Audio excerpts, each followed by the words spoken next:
নির্বাচন ৩০ জুনের পরে যাবে না, জানালো প্রেস সচিব। নির্বাচনের দাবিকে ভারতীয় এজেন্ডা হিসেবে প্রচার বিপজ্জনক, বললেন জুনায়েদ সাকিব। এদিকে ৩০০ আসনে প্রার্থী তালিকা চূড়ান্ত করছে মামুনুল হকের দল। জটিকা মিছিলের চেষ্টা, আওয়ামী লীগ যুবলীগের ৩ নেতাকর্মী গ্রেফতার। এবং সর্বশেষ জানাবো আঞ্চলিক ইস্যুতে ডক্টর ইউনূসকে কি বার্তা দিলেন জাপানের প্রধানমন্ত্রী। এতক্ষণ শুনলেন সংবাদ শিরোনাম, এবারে বিস্তারিত। নির্বাচন ৩০ জুনের পরে যাবে না, জানালো প্রেস সচিব। জাতীয় নির্বাচন নিয়ে এক প্রশ্নের জবাবে প্রধান উপদেষ্টার প্রেস সচিব শফিকুল আলম বলেন, এটা আগেও হতে পারে, ৩০ জুন মানে এর বেশি যাবে না। এর মধ্যে এটা ডিসেম্বরের হতে পারে, জানুয়ারিতে হতে পারে, ফেব্রুয়ারিতে হতে পারে, মার্চেও হতে পারে, এপ্রিলে হতে পারে, মে মাসেও হতে পারে, জুনেও হতে পারে, কিন্তু জুনের ৩০-এর পরে যাবে না। প্রধান উপদেষ্টার জাপান সফর নিয়ে আজ রোববার বিকেলে রাজধানীর ফরেন সার্ভিস একাডেমিতে আয়োজিত সংবাদ সম্মেলনে সাংবাদিকদের প্রশ্নের জবাবে এই কথা বলেন প্রেস সচিব। সেখানে প্রধান উপদেষ্টার জাপান সফর এবং সমসাময়িক বিষয়গুলো নিয়ে কথা বলেন প্রধান উপদেষ্টার প্রেস উইং এর সদস্যরা। প্রধান উপদেষ্টা অধ্যাপক মোহাম্মদ ইউনূস আগামীকাল সোমবার বিকেল ৪টায় জাতীয় ঐকমত্য কমিশনের সঙ্গে রাজনৈতিক দলগুলোর বৈঠক উদ্বোধন করবেন বলে জানান প্রধান উপদেষ্টার উপ প্রেস সচিব মোহাম্মদ আবুল কালাম আজাদ মজুমদার।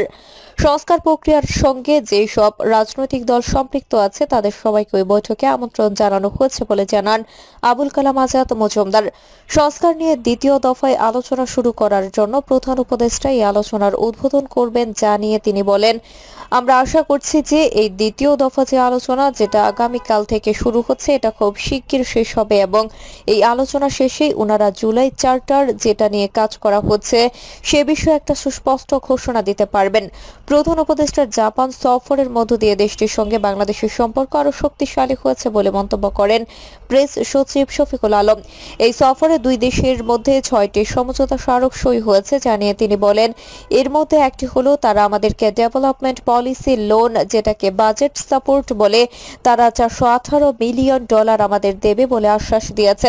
প্রধান উপদেষ্টার সঙ্গে জাপানের প্রধানমন্ত্রী খুবই সৌহার্দ্যপূর্ণ বৈঠক হয়েছে উল্লেখ করে শফিকুল আলম বলেন, আমরা যতগুলো আশ্বাস চাচ্ছিলাম তারা বলেছে তারা ইন্টারিম গভর্নমেন্টের সঙ্গে থাকবে। প্রেস সচিব জানান, বাংলাদেশের Joydebpur Ishwardi dual gauge rail লাইনের জন্য $৬৪১ মিলিয়ন সহায়তা করবে জাপান।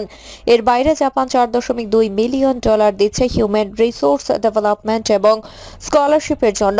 মহেশখালীতে মাতারবাড়ি উন্নয়ন প্রকল্পে জাপান সহায়তা করবে জানিয়ে প্রেস সচিব আশাবাদ জানান, $২৯ বিলিয়ন প্রাক্কলিত ব্যয়ের এই প্রকল্পে বড় ধরনের সহায়তা করবে জাপান।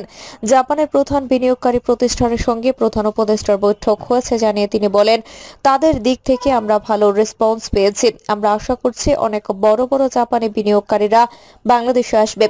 আগামী ৫ বছরে বাংলাদেশ থেকে জাপান বিভিন্ন খাতে ১ লাখ মানব সম্পদ নিতে চায়, জানিয়ে শফিকুল আলম আরো বলেন, এই সফরের ফলে আমি মনে করি জাপানের ম্যান পাওয়ারের মার্কেট একটি নতুন দুয়ার খুলল। এটার জন্য কিছু এগ্রিমেন্ট রয়েছে বা হয়েছে। এই লক্ষ্যে প্রফেসর ইউনূস একটি টাস্ক ফোর্স গঠন করেছেন। একটা সমন্বিত উদ্যোগ আমরা নিলে ১ লক্ষ কেন, হয়তোবা আমরা এর চেয়ে বেশি পাঠাতে পারব। নির্বাচনের দাবিকে ভারতীয় এজেন্ডা হিসেবে প্রচার বিপজ্জনক, বললেন জুনায়েদ সাকিব। গণসংহতি আন্দোলনের প্রধান সমন্বয়কারী জুনায়েদ সাকিব বলেছেন, রাজনৈতিক দলগুলোর নির্বাচন চাওয়ার মধ্যে কোনো অস্বাভাবিকতা নেই, বরং নির্বাচনের দাবিকে ভারতীয় এজেন্ডা হিসেবে প্রচার বিপজ্জনক বলে আখ্যা দিয়েছেন তিনি। জুনায়েদ সাকিব বলেছেন, নির্বাচন চাওয়াকে অপরাধ হিসেবে দেখার কিছু নেই। যদি ডিসেম্বরে নির্বাচন না হয় তাহলে সেটার ব্যাখ্যা জনগণের সামনে হাজির করতে হবে। নির্বাচনের সুনির্দিষ্ট তারিখ না দিলে সংস্কারের অনেক বিষয় সম্পন্ন করা যাচ্ছে না। সংস্কারের অনেকগুলো বিষয়ে ঐকমত্য আছে, আবার কিছু বিষয়ে আলাপ আলোচনার মাধ্যমে সমাধান সম্ভব। নির্বাচনের দাবিকে ভারতীয় এজেন্ডা হিসেবে প্রচারের বিষয়টিকে বিপজ্জনক আখ্যা দিয়ে তিনি বলেন, নিজেদের প্রয়োজনে আমাদের বিচার সংস্কার ও নির্বাচন দরকার। ভারতের কোনো মিডিয়া কিংবা কোনো রাজনৈতিক ব্যক্তি বাংলাদেশে নির্বাচন চাইলে আর এখানে নির্বাচনের দাবি করা ভারতের ইচ্ছা অনুযায়ী হচ্ছে বলে মনে করা এই ধরনের প্রচার অত্যন্ত বিপজ্জনক। বিপ্লবী ওয়ার্কার্স পার্টির সাধারণ সম্পাদক সাইফুল হক বলেন, যারা শেখ হাসিনাকে ফ্যাসিস্ট হয়ে উঠতে সাহায্য করেছিলেন এখন তারা নতুন বন্দোবস্ত করে বহাল তবিয়তে রয়েছেন। ফেসিজমের থেকে যাওয়া শিকড়ে পানি ঢেলে তারা আবার ফেসিবাদ কায়েম করতে চাচ্ছেন। এবি পার্টির সভাপতি মুজিবুর রহমান মঞ্জু বলেন, সরকার আমাদের ঐক্যবদ্ধ রাখতে পারে নাই, রাজনৈতিক দলগুলোকে নির্দিষ্ট রোডম্যাপ দিতে পারে নাই। আমাদের ঐতিহাসিক সুযোগ আমরা যেন নষ্ট না করি। ৩০০ আসনে প্রার্থী তালিকা চূড়ান্ত করেছে মামুনুল হকের দল। আগামী জাতীয় সংসদ নির্বাচনের লক্ষ্যে ৩০০ আসনে প্রার্থীর তালিকা চূড়ান্ত করেছে বাংলাদেশ খেলাফত মজলিস। আগামী ২১ জুনের মধ্যে এই তালিকার কাজ শেষ করবে দলটি। সবাই আগামী জাতীয় সংসদ নির্বাচনকে কেন্দ্র করে রিকশা প্রতীকে নির্বাচন করতে আগ্রহী। সম্ভাব্য প্রার্থীদের সাংগঠনিক প্রস্তুতি, মাঠ পর্যায়ের কার্যক্রম ও জনপ্রিয়তা নিয়ে পর্যালোচনা করা হয়। সবাই সিদ্ধান্ত হয় ও ২১ জুনের মধ্যে বাংলাদেশ খেলাফত মজলিস ৩০০ আসনে প্রার্থী তালিকা চূড়ান্ত করবে। একাধিক প্রার্থীর ক্ষেত্রে দলীয় মনোনয়ন পাবেন তারাই যারা জনপ্রিয়তা, সাংগঠনিক গ্রহণযোগ্যতা এবং ময়দানি তৎপরতায় এগিয়ে থাকবেন। দলের মহাসচিব মাওলানা জালাল উদ্দিন আহমেদ বলেন, প্রয়োজনীয় সংস্কার শীর্ষে বর্তমান অন্তর্বর্তী সরকারের অধীনেই জাতীয় সংসদ নির্বাচন আয়োজন করতে হবে। সেই নির্বাচন কারচুপি, পেশি শক্তি ও কালো টাকার প্রভাব মুক্ত হতে হবে। তিনি বলেন, জনগণ আর কোনো 2014, 2018 বা 2024 সালের মতো প্রহসনের নির্বাচন দেখতে চায় না। এমনকি 1/11-র মতো অস্বাভাবিক পরিস্থিতিও গ্রহণযোগ্য নয়। জটিকা মিছিলের চেষ্টা, আওয়ামী লীগ ও যুবলীগের 3 নেতাকর্মী গ্রেফতার। রাজধানীর দুলাইপাড় এলাকায় ডেল্টা হাসপাতালের সামনে জটিকা মিছিলের চেষ্টাকালে আওয়ামী লীগ ও যুবলীগের 3 নেতাকর্মীকে গ্রেফতার করেছে শ্যামপুর থানা পুলিশ।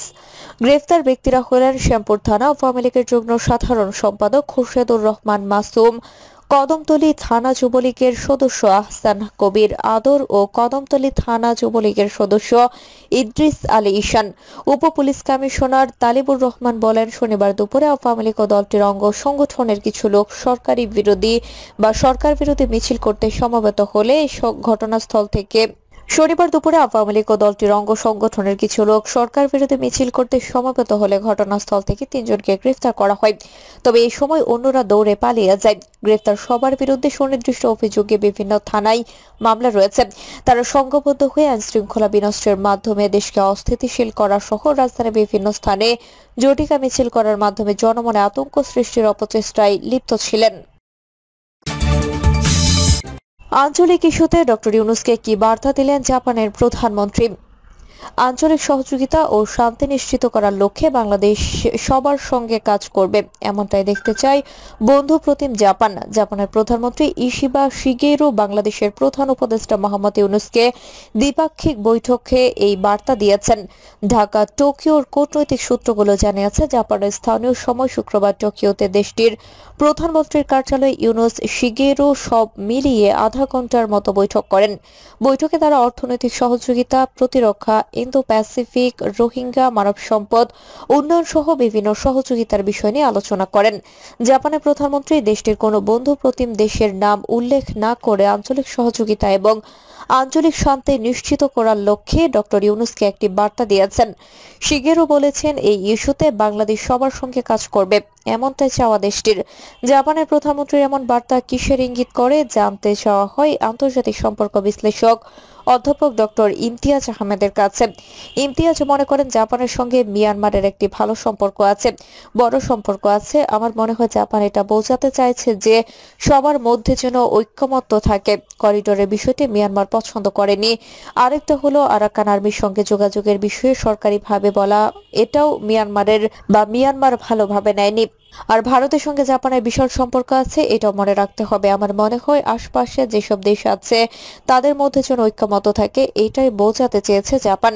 সরকার প্রধানের টোকিও সফরে অর্থনৈতিক বিনিয়োগ ও অন্যান্য সহযোগিতা বিষয়ে 6টি সমঝোতা স্মারক সই করেছে জাপান ও বাংলাদেশ, যার মধ্যে Japan bank for international cooperation এবং বাংলাদেশের জ্বালানি ও খনিজ সম্পদ মন্ত্রণালয়ের মধ্যে প্রথম সমঝোতা স্মারকটি সই হয় বাংলাদেশের বিশেষ অর্থনৈতিক অঞ্চল বিএসইজেড এর জমি ইজারা চুক্তির জন্য জাপানের ওনোডা ইনকর্পোরেশনের সঙ্গে দ্বিতীয় সমঝোতা স্মারকটি সই হয় তৃতীয় সমঝোতা স্মারকটিও বিএসইজেড এর একটি জমি ইজারা চুক্তির জন্য বাংলাদেশ নেক্সিস কোম্পানি লিমিটেডের সঙ্গে সই হয়। চতুর্থ সমঝোতা স্মারকটি গ্লাগ্রিড মুসাশি সেইমিৎসু ইন্ডাস্ট্রি গ্রাফিক্ট বা বাংলাদেশ বিনিয়োগ উন্নয়ন কর্তৃপক্ষের মধ্যে সই হয়েছে।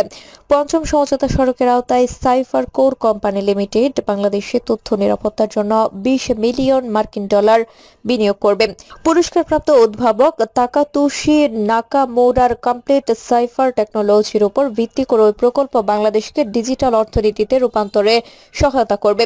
ষষ্ঠ MoU Japan international cooperation agency এবং বিআইডিএ এর মধ্যে সই হয়েছে।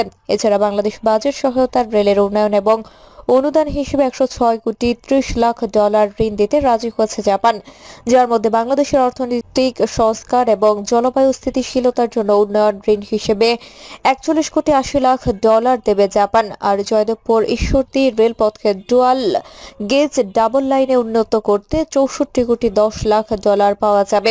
এছাড়া বৃত্তি বাবদ 42 লাখ ডলার অনুদানও দেবে দেশটি। সরকার প্রধানের জাপান সফরের তৃতীয় দিনে চুক্তিপত্র বিনিময় হয়।